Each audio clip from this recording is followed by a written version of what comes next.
Firstly, thank you for allowing me to talk here today and pass on our approach to authentic assessment strategies. So what I'm going to talk about in this session is looking at how we use hostage and crisis negotiation as an authentic assessment strategy.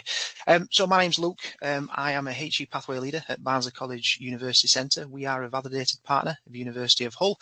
And the hostage and crisis negotiation falls within a module called Emergency and Disaster Management, and it's situated at level 6 of our undergraduate provision. We are a small HE provider, and last year we were nominated, this particular assessment was nominated for an award in Excellence in Teaching and Learning at the British Society of Criminology. So it's really, really kind of useful for us being a small provider that we try and pack that big punch. I think what's more important is that we're really trying to kind of fulfill what we believe is our kind of space in the wider HE ecosystem here, and that's being very much aligned to the development of authentic skills that would be treasured within industry, in particular the criminology and criminal justice industry.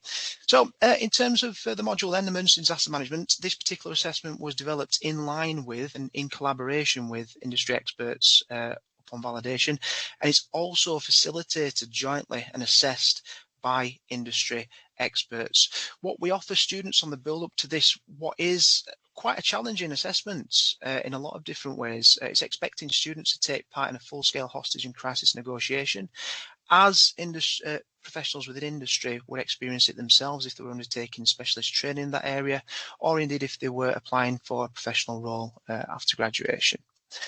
So in terms of preparing students then, what we tend to offer and given feedback from our industry experts is that it's really important to have a level of intelligence on the build-up to this authentic assessment strategy. And the way we do this is by offering our students an offender profile, which is used in the first instance to allow them to gather a little bit of intelligence based on an individual who has taken a hostage.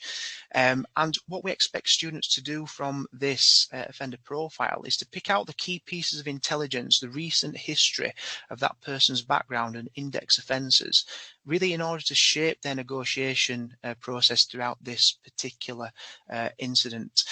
So that builds them up to the assessment itself. What we're very clear not to do is to really throw students into these types of scenarios where they might find it quite overwhelming.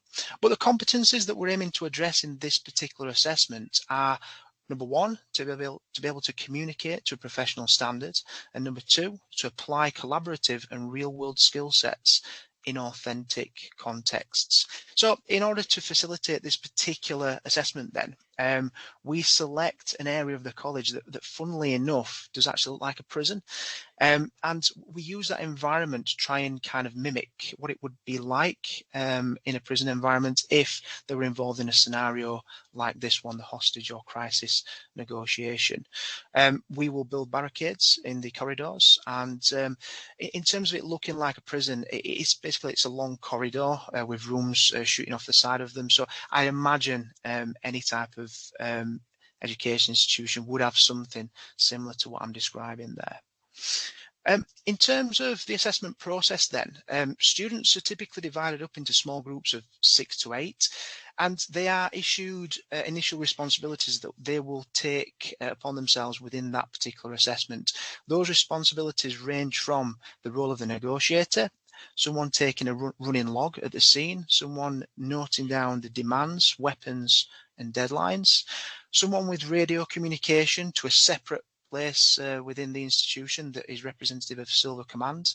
And within that Silver Command, we will also have an individual taking a running log and a Silver Command radio communicator. Now, students during the course of this assessment in their small groups will rotate between these roles every 12 minutes, giving each student the opportunity to act as the negotiator in this particular setup.